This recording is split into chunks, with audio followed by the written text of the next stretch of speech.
In 1981, a mysterious event unfolded. A young boy vanished without a trace.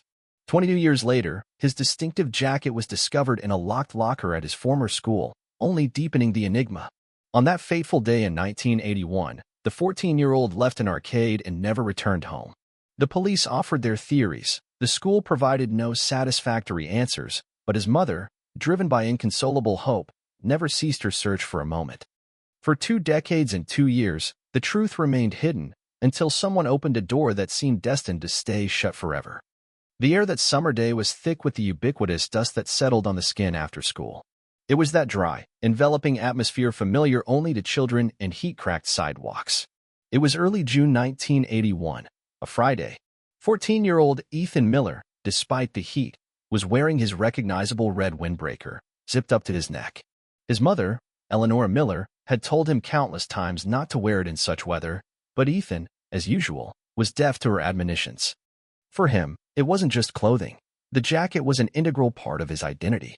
Eleonora had bought it for her son after he won the science fair at Oakwood Middle School. Ethan was incredibly proud of that moment, and somehow, the jacket seemed to hold that precious memory in every stitch. That day, Ethan, as usual, left the school grounds, clutching his books in one hand, a folded Starlight Arcade flyer, his favorite arcade, peeking from his back pocket. Starlight was a true sanctuary for him, a place where ordinary quarters transformed into epic space battles, and the deafening hum of pixelated enemies drowned out all other sounds in the world. He planned to stop in for just 30 minutes before heading home, as he had done many times before. However, that day, Ethan never returned. When the clock struck 6 in the evening and then passed, and her son still hadn't appeared at the front door, Eleonora began to feel a deep unease.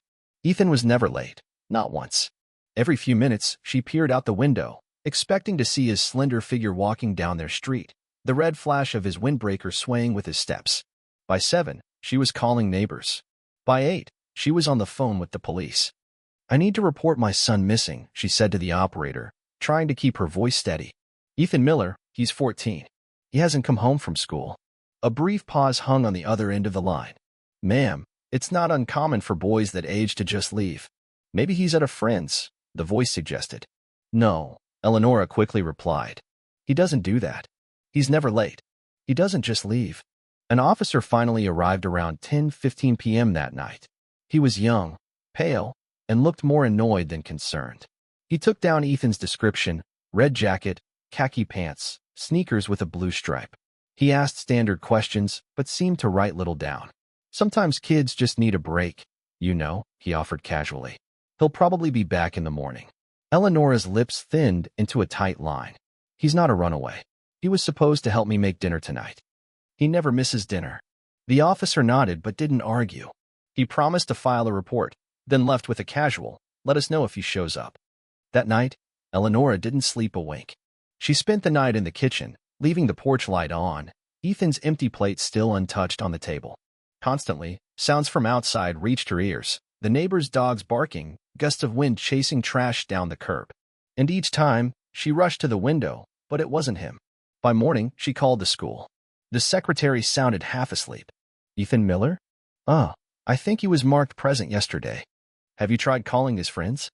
"I'm not asking for guesses," Eleonora snapped. "I'm asking if anyone saw him leave." There was a pause. "Well, actually, someone mentioned he was called to the principal's office during the last period, but that should be in the log. I want that log checked. You'll have to speak to Principal Walter Thompson about that. He's not in on Saturdays." Eleonora hung up and immediately drove straight to the school. She knocked persistently on the office door until a janitor opened it. "The principal isn't here, ma'am," he told her. "Come back Monday." She walked the sidewalk for hours, her gaze fixed on the school building, as if it might release her son if she stared long enough. She asked passing students if they had seen Ethan. Some said no. One girl mentioned seeing him near the principal's office. Another said she saw him walking alone by the south wing, heading towards the backstairs. It made no sense. Ethan always exited through the main entrance. On Monday, Eleonora returned to the school. She demanded a meeting with Principal Walter Thompson. He met her in the hallway with a strained smile and crossed arms. "I'm sorry you're worried, Mrs. Miller, but we had no incidents reported. And to be clear, your son left campus without notifying staff. We don't track students once they leave the premises." I was told he was called to your office, she said. I have no record of that, Thompson replied, his eyes blank. I want to see the log. That's not public information. Eleonora's hands trembled, but she didn't back down. Then call the police, because if he was called in here and never came home, you're the last adult who saw him. Thompson's expression hardened. I suggest you leave the premises. When she didn't move, security was called. She was told she was trespassing. She left humiliated, but burning with rage. That week, Eleonora went door to door, distributing flyers. She posted them at the arcade, at every bus stop in town, on church bulletin boards. The local news station said they would look into it, but no one ever came to interview her. She asked about showing his face on the evening news and was told that was reserved for confirmed abductions. The police refused to issue an alert. You need proof of a crime, an officer told her. My son is the proof, she said through tears. Days blurred, weeks passed. Ethan's red jacket was never found. His bank account remained untouched. No one had seen or heard from him. Nevertheless, authorities listed him as a possible runaway. Eleonora left his room as it was. His science fair ribbon still hung by the window. The last comic book he was reading lay open on the bed. She refused to call it grief. Not yet, because deep down, she believed something had happened inside that school, and someone knew exactly what.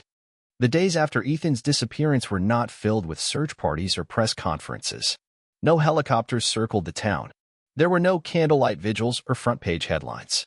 There was only Eleonora, exhausted, determined, and surrounded by silence. Every morning, she woke early and walked the same streets her son once walked. She asked shopkeepers, bus drivers, sanitation workers, anyone who might have seen a boy in a red windbreaker. Most people shook their heads, expressing their helplessness. Some looked at her with deep pity. One man even asked if she was sure the boy hadn't just run off with some girl.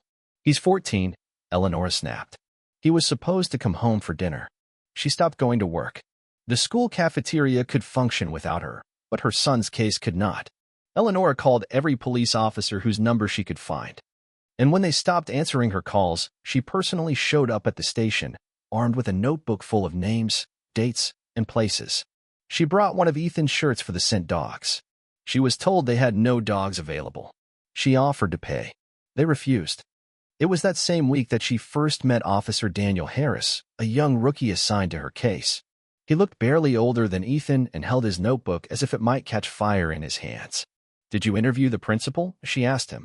He was called to the office before he disappeared. I haven't spoken to him yet, Harris replied. But I will soon. Then why are you here? He might have been the last person to see my boy alive. He had no answer. Eleonora offered him all the information she had, Ethan's dental records, a list of close friends, even the name of a student who claimed to have seen him heading towards the back wing. Officer Harris said he would log it all and that someone would contact her. No one ever did. Instead, a week later, the precinct chief told her, there are no signs of foul play. The boy could have just run away. You said yourself he likes science fiction and games. Maybe he wanted an adventure. Eleonora looked at him in disbelief. He doesn't even ride the bus alone without telling me. He's a good kid, quiet, smart. You think he just vanished because he wanted an adventure? The officer leaned back in his chair and shrugged. You'd be surprised what teenagers do. By this time, the flyers had faded in the sun. Eleonora replaced them weekly, carrying a stapler and a plastic bag of fresh copies wherever she went. She tried the newspaper again, bringing a photo and a handwritten statement. The editor barely looked up. We don't usually publish missing persons stories unless there's a confirmed crime, he said. Eleonora leaned across the desk. So my son doesn't matter until he's found dead? The man blinked. I didn't say that. But that's what you meant. The interview never ran. At church, the pastor asked parishioners to pray for Ethan. A few neighborhood friends offered to help with flyers or food, but gradually, they stopped appearing. Even other parents at the school kept their distance. Some looked at Eleonora as if she were cursed. Others simply didn't want to get involved. People were afraid to believe that a child could disappear and no one would do anything. 2 weeks later, Eleonora went to the school again. She waited by the main office until she saw Principal Arthur Jenkins arrive. He was in his usual pressed trousers and stiff tie, keys dangling from his belt loop. I need 5 minutes, she said, stepping in front of him. He sighed. Mrs. Miller, I've already told you. You haven't told me anything, she snapped. Ethan was called to your office the day he disappeared. That's not a coincidence. Jenkins glanced around the hallway, then quietly said, "There's no record of him being called in that day." "Then show me," Eleonora challenged. "Show me the log. That's school property. I can't just hand it over." "I'm not asking you to hand it over. I'm asking you to look me in the eye and tell me he wasn't here." Jenkins's eyes flickered. "We had many students coming and going. I can't remember them all." "Ethan wasn't just any student," she said. "He's my child." Jenkins didn't reply. Instead, he walked around her, muttering, "If there's anything to share, the authorities will contact you." That night, Eleonora stood in Ethan's room, looking at his desk. His notebooks were still neatly stacked, his homework unfinished. A comic book lay open to a page where the hero stood alone on an alien planet, trying to find his way home. She thought of Ethan sitting in the arcade, his smile as he dropped quarters into the machine, his hunched shoulders when he concentrated. He was just a boy, not a runaway, not a ghost. He was someone the system didn't want to save. 6 months passed. Ethan's case was marked inactive. Eleonora was told she could apply for a death certificate if she wanted to close the case. She refused. There was no funeral, no headstone, just an empty seat at the dinner table, a red windbreaker that never came home, and a mother who no one listened to. The old school building remained silent for years. In the spring of 2003, Oakwood Middle School, boarded up, covered in graffiti, and partially collapsed, was scheduled for demolition. City authorities approved a plan to build affordable housing on the land. Crews arrived to dismantle the building, gut its interior, and remove anything of value. What they didn't expect to find was a memory sealed within a wall, forgotten by time, but not by the woman who had waited decades to be heard. Arthur Jenkins hadn't walked these corridors in over 15 years. He was almost 70, slower in his movements, but still strong in his hands.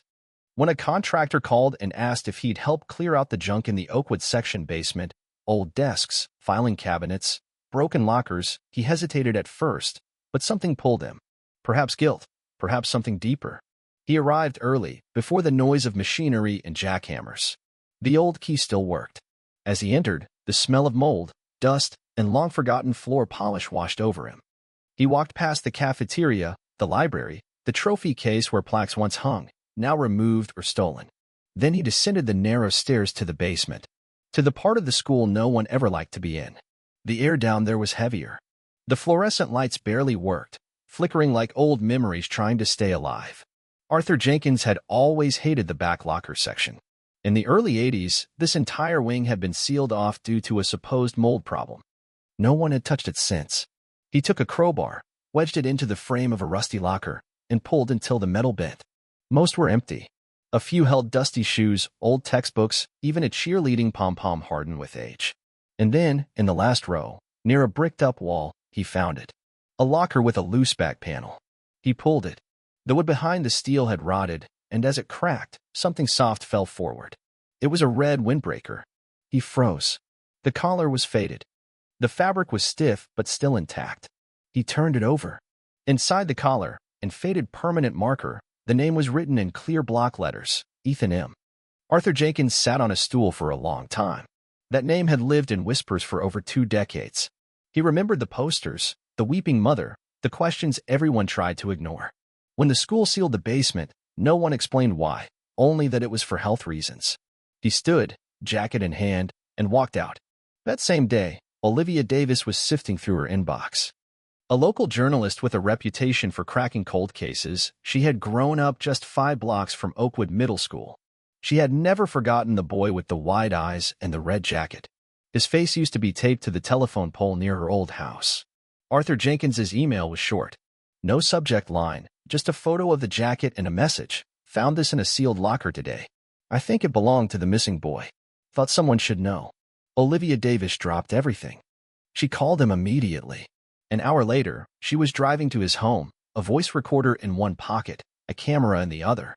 Arthur Jenkins told her everything. He recounted how he had been a janitor during Ethan's last year, how he remembered whispers about something that happened in the basement, how Principal Walter Thompson had ordered that wing sealed just months after the boy's disappearance. No explanations, no inspections. They never asked questions, Arthur Jenkins said. Not the school board, not the police, not the press. Everyone just wanted to move on. Olivia Davis took detailed photos of the jacket, the name, the locker, and the surrounding wall. When she asked if anyone else had access to the basement then, Arthur Jenkins hesitated. Only a few of us, but Walter Thompson had the keys to everything.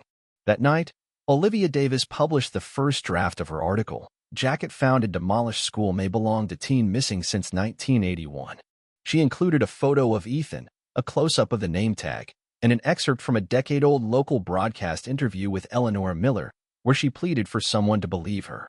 The internet did what the city hadn't. Within 24 hours, the article went viral. Thousands of shares, hundreds of comments. Calls flooded the local police department. Eleanor Miller's name was trending. Detective Daniel Harris, now a senior officer nearing retirement, was called in for consultation. When he saw the photo of the jacket, his heart sank. He had filed that initial report. He had told that woman twice that her son had likely run away. He didn't know it would haunt him so profoundly. He hadn't expected to see her face again. But now, 2 decades later, the city was finally listening. Eleanor received a call from Olivia Davis herself. At first, she said nothing. She just held the phone, her breath caught. When Olivia Davis told her they had found the jacket, his jacket, Eleanor clutched the receiver to her chest and wept. Not because it meant he was alive, not because it gave her closure, but because someone had finally found something that proved he was real. He was never a runaway. He was a child, and someone had walled a part of him away and left. Detective Daniel Harris hadn't set foot in the Oakwood section basement in years. Old cases from the early 80s were packed in boxes, water-damaged, and shoved into forgotten corners. But after Olivia Davis's story exploded across all local channels and news sites, he was officially assigned to reopen the Miller case this time. He didn't argue. He remembered Eleanor Miller. Remembered her voice, her trembling hands clutching her son's photo. Remembered thinking she was just another mother, too emotional to accept the truth that her son had run away. That's what they all believed then. Or rather, that's what they told themselves. It was easier than asking harder questions. Now, 22 years later, those questions were breaking through again. Eleanor met him in the small interrogation room at the precinct, just as before. Of course, she looked different. Her hair was grayer, her shoulders thinner, her face marked by decades of unspoken grief. But her eyes were exactly the same. Piercing, tired, wary. "I never forgot your face," she said quietly, without malice. "But I hoped I'd never have to see it again." Daniel cleared his throat. "Mrs. Miller, I just want to say—" "I don't need apologies," she interrupted. "I need you to do your job this time." He nodded. "I intend to." He showed her photos of the jacket. She didn't need them. "It's his," she said without hesitation. "I sewed the collar myself from the inside. He often lost his jackets, so I marked all of them with his name." "We're taking DNA samples," Daniel said. "From the collar, from the inner lining. We hope to find something." Eleanor's mouth tightened. "You don't need to find something. You already have." Meanwhile, Olivia Davis didn't slow her pace. She spent nights poring over microfilms at the local library and days interviewing everyone who had attended Oakwood Middle School between 1979 and 1983. Daniel stood, gazing at the room, his mind refusing to accept what he saw. It wasn't just a place of punishment, but a prison hidden within the walls of a school where children were supposed to feel safe. The forensic team worked methodically, their cameras flashing, documenting every detail: scratches on the walls, worn straps, damp notebook pages. They found no remains, but the signs of a presence here were undeniable, screaming of fear and despair. The absence of a body only deepened the mystery, but now they had a place where Ethan's disappearance might have begun, and a motive hidden in Principal Thompson's twisted methods. Complaints that had once been buried now took on an ominous meaning, pointing to a systematic abuse of power. The story of Oakwood School, once seemingly just a tragic case, transformed into a grim chronicle of cover-up and indifference. The public, upon learning of the discovery, was shocked, demanding answers that had remained silent for decades. The investigation was just beginning, but now it had physical proof that something terrible had occurred within the school's walls. The question, what happened to Ethan, now resonated even louder, but a new, more disturbing one was added. How many more such rooms are hidden in the shadows? The silence in Eleanor Miller's kitchen was shattered by a cry that had been building inside her for 22 years. Daniel Harris's words, spoken over the phone, were both a confirmation of her worst fears and proof of an unbreakable bond with her son. "Mom will find me." This phrase, scratched onto the wall of the prison, became for her not just a message, but a testament Ethan left in his last hope. She couldn't find him then, but now, Thanks to the persistence of Olivia Davis and Daniel Harris, the truth began to emerge. The public was outraged. The story of the boy in the basement became a national sensation, a symbol of how the system could betray its most vulnerable. The school district tried to distance itself from the scandal, but their statements of shock and sorrow rang hollow against decades of inaction. Eleonora, however, wasn't looking for apologies. She craved justice and accountability. Olivia Davis, driven not only by professional duty but also by deep empathy, continued to dig. Secret complaints received from an informant confirmed the worst suspicions. Principal Walter Thompson was a predator hiding behind the facade of a respected educator. His corrective sessions with boys, their return traumatized or bruised, and the disappearance of one child who never returned to school all were part of a grim picture that the system chose to ignore. Thompson had died, escaping justice, but his crimes were now brought to light. However, the story wasn't limited to Thompson alone. Former students, inspired by Eleonora's courage and Olivia's investigation, began to emerge from the shadows. Benjamin Wilson, one of them, recounted his own experience in the cold room. His testimony was just the beginning. Others followed, their voices, once silenced by fear, now merging into a chorus of accusations. Each account added new details to the horrifying mosaic, revealing the scale of abuses that had occurred behind Oakwood School's closed doors. This was not just a case of a missing boy, it was an exposé of a system that allowed evil to flourish. The silence hanging over the former site of Oakwood School was filled not only with wind but also with unspoken regrets. Benjamin Wilson and other former students who had endured the horror of the cold room confirmed with their testimonies what Eleonora Miller had intuitively known. Ethan was not the only victim. A letter with a torn comic book page, like an echo from the past, became further confirmation that Ethan was not merely forgotten but deliberately hidden. The city council, under pressure from public opinion and Olivia Davis's relentless work, finally admitted its culpability. A memorial, a community garden, a bench engraved with Ethan's words, all were attempts to atone, but for Eleonora, they were only a pale reflection of what was lost. Her son was still missing, his body never found, and no symbols could bring him back. The memorial service became the culmination of a 22-year struggle. Ethan's red windbreaker, displayed in a glass case, was the only tangible proof of his existence, his presence in this world. Eleonora, seated in the front row, seemed the embodiment of resilience and grief. Around her gathered people whose lives had been touched by this tragedy in some way. Neighbors, former classmates, reporters, officials, all came to pay tribute to the boy the system had failed. Daniel Harris, the detective who had once dismissed Eleonora's plea, now stood before her, trying to find words for an apology. His admission that he had ignored her, followed orders, and prioritized his career over the truth was agonizing but necessary. Eleonora, in turn, felt no anger, only a weary understanding. Her words, spoken with pain and pride, became the strongest rebuke and the deepest comfort. My son, he believed I would find him. Even when they closed that door, even when they left him in that dark place, he scratched my name on the wall and counted the days because he believed I wouldn't stop looking. And I didn't. In that moment, Daniel understood that his apology was only a small part of what was required. He couldn't bring Ethan back, but he could acknowledge his mistake and honor the faith of a mother who never gave up. Tears welled in his eyes as he uttered a simple but heartfelt, "I'm sorry." It wasn't just regret for a specific case, but an acknowledgement of a systemic failure that allowed an innocent child to vanish into the shadows while the world looked away. Ethan Miller's story became not only a family's tragedy but a harsh lesson for society as a whole. Eleonora's voice was barely audible as she replied to Daniel, "Me too." It wasn't forgiveness, but rather an acknowledgement of shared pain, a common burden they carried. Then Olivia Davis stepped up to the podium. Her words, delivered without notes, pierced the silence. She spoke not of celebration, but of the harsh truth that had broken through decades of silence and shame. She reminded everyone of Ethan's poster she had seen as a child, of how quickly people forgot, and of Eleonora's relentless fight. "You never gave up." And because of that, the truth came back, Olivia said, addressing Eleonora, and these words echoed in the hearts of those gathered. After the speeches concluded, Eleonora slowly approached the glass case holding Ethan's windbreaker. In the silence, broken only by the soft click of her heels, she took out the folded comic book page, the one she had received anonymously. The page depicted Ethan's favorite hero soaring toward the stars, and a note, "He didn't deserve this. None of us did. I'm sorry." She carefully placed it beside the jacket, pressing her hand against the glass.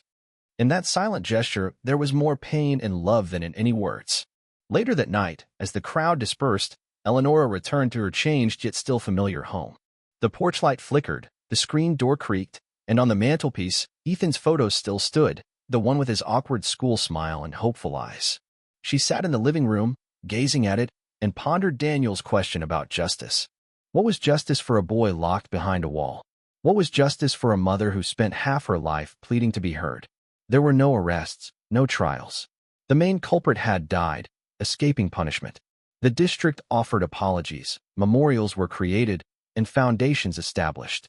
But none of it brought Ethan home, nor erased the silence that had haunted Eleonora for years.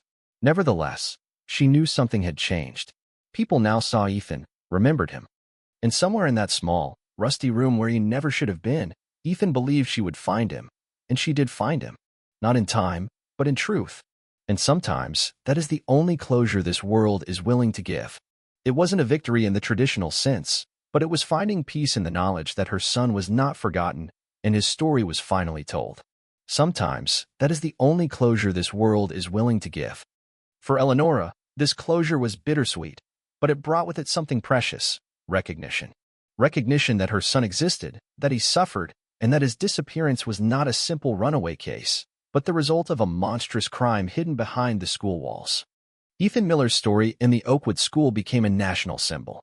It sparked a wave of re-examinations of old, unsolved missing children's cases across the country. Parents whose pleas had once been ignored now found hope that their voices would be heard. The Ethan Miller Foundation, established through Olivia Davis's efforts and public support, began actively funding independent investigations and providing legal aid to families facing similar systemic indifference. Daniel Harris, having undergone a profound personal transformation, resigned from the police force. He dedicated himself to working with the Ethan Miller Foundation, using his experience and knowledge to help others. His remorse was genuine, and he sought to atone for his past mistake by becoming a voice for those he had once ignored. Olivia Davis received a Pulitzer Prize for her series of articles.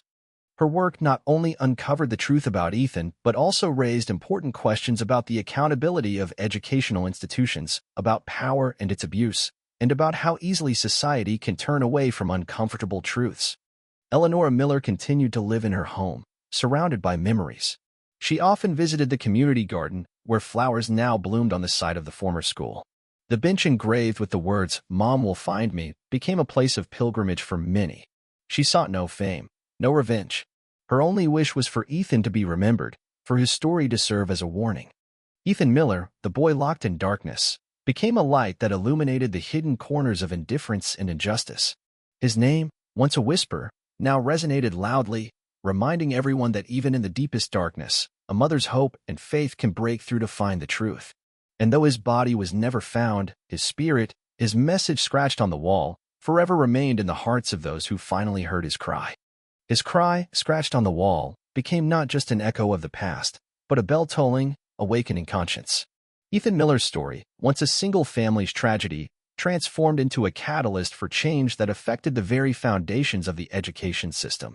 Following the Oakwood School expose, revisions of safety protocols and disciplinary measures began nationwide. Hundreds of old missing persons cases were re-examined, and many families who had lived in uncertainty for decades finally received answers, however bitter. The Ethan Miller Foundation, now led by Daniel Harris, became a powerful force in the fight for children's rights. Its activities led to the adoption of the Ethan's Law, mandating schools to implement strict student tracking protocols and ensure transparency in handling staff complaints. This law became a shield for future generations, ensuring that no child would ever again be forgotten behind closed doors. Eleonora Miller, despite her personal pain, found a new purpose. She became an unspoken symbol of resilience, her quiet strength inspiring other parents who had endured similar tragedies. She rarely spoke publicly, but her presence at foundation events, her gaze full of wisdom and sorrow, spoke more than any words. The community garden on the site of the former school became a place where people came not only to grieve but also to draw hope. Every new rose planted, every flower blooming on that ground, was a tribute to Ethan and all those who suffered from indifference.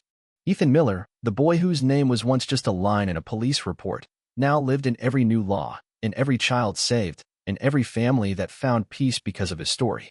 His legacy was not in revenge, but in transformation, in creating a world where every child's voice matters, and where truth, however bitter, will always find its way to the light.